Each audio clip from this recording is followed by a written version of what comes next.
007 First Light drags Bond forward, says the past is taboo. Calls the old edge offensive. Now he's modern and new. Fans see the pattern, the agenda's painfully old. Stripping what made Bond iconic is anything but bold.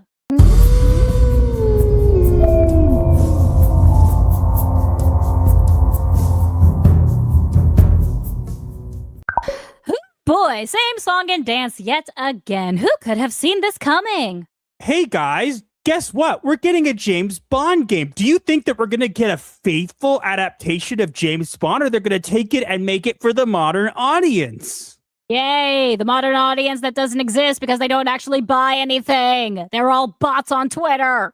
Yes, and before anybody gets mad, I want to read what first says. IO Interactive says, old school Bond would be tone deaf today as 007 First Light moves the character towards more modern values. And anybody else who gets mad, we have receipts. Honey, do you want to read what the part of the interview I included? Monster Vine.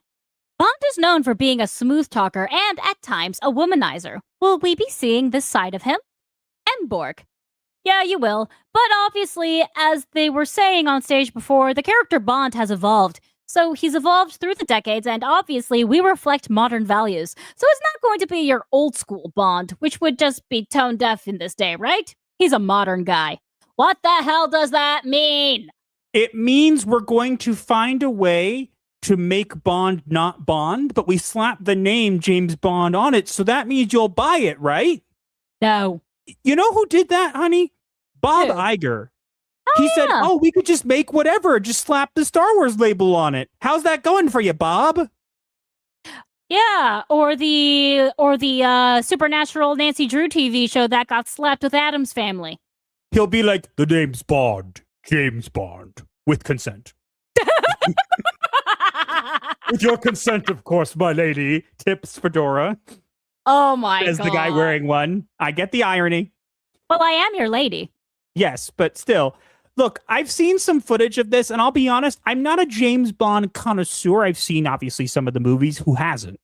But we've seen this push, especially these days, to modernize everything. And here's my question, and this is always a thing. When it comes to this kind of stuff, why does it need to be set in the modern day? Like, it doesn't need to be set in the modern day. They only do that because they can't think of anything better. Because they have no imaginations and no ability to do research. But like, let's for a second entertain this, okay? Let's entertain this for a minute. They want to make him more modern for modern day. Fine. Whether the modern audience exists, it doesn't. But let's say it did, right? Fine. That's what they're trying to do here. Okay. So with that in mind, what's the problem with making a Bond game that's set in the past where none of that mattered? Oh, wouldn't that be nice? They're not going to do that because then they would try to rewrite history. No, but think about it. We need to make Bond modern. Okay, so how about... okay, so then don't make a current day James Bond game. Make one set in the past, and then problem solved, right? And I agree with you, honey. What they should be doing is putting him in the past when he was still cool. But you see, even when they do that, like, for example, a good example that I'm going to bring out, and I'm not going to say we're not, I'm going to bring it out here, Assassin's Creed Shadows. That is set in the past, and yet we get all these things that never happened because, you see, the biggest problem with modernizing a game or giving a game modern values is especially when it's not set in modern times, it doesn't work. No, it does not. That's one of the biggest disconnects. Like, look, if they made a modern James Bond game, right, like in the modern day, and then they made it modern, it's still not going to get as much... People aren't going to buy it because that's not what James Bond is, right? Mm-hmm. But at least it makes sense. What they keep doing is setting these games in times where this stuff didn't exist and then bringing that modern stuff into it back then when it didn't make any sense. They should just abandon this project and make a proper James Bond as he used to be, from like following the books with Henry Cavill as James Bond. I'm sorry, I'm a Henry Cavill fan. I honestly think, and I'm going to say this, I think Henry Cavill's a good guy. I think he's cursed. Yeah, his agent needs to be replaced. Back to what we were saying here.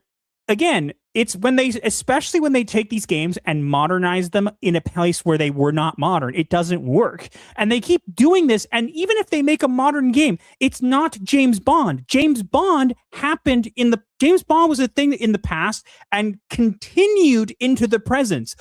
James Bond's roots are in times where these things weren't looked at as terrible. And you know what?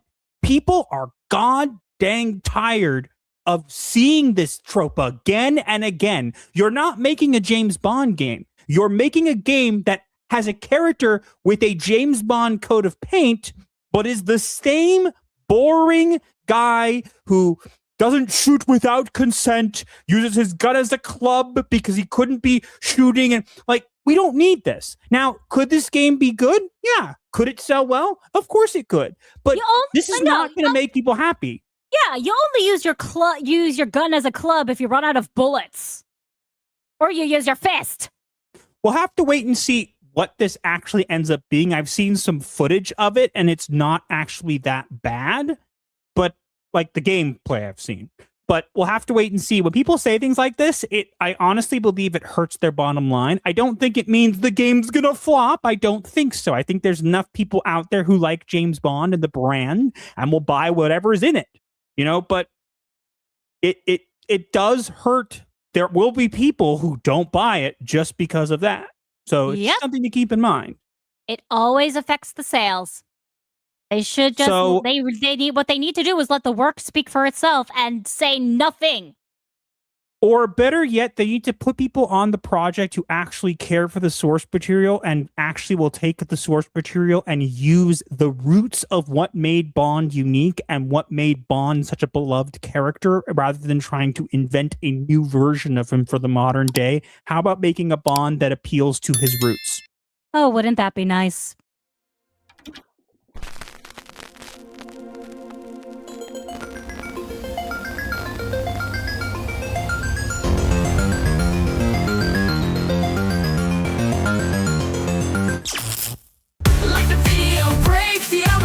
Share with your crew, escape life's hell. From spooky memes to advice obscure, here's your dark solace of humor as a cure.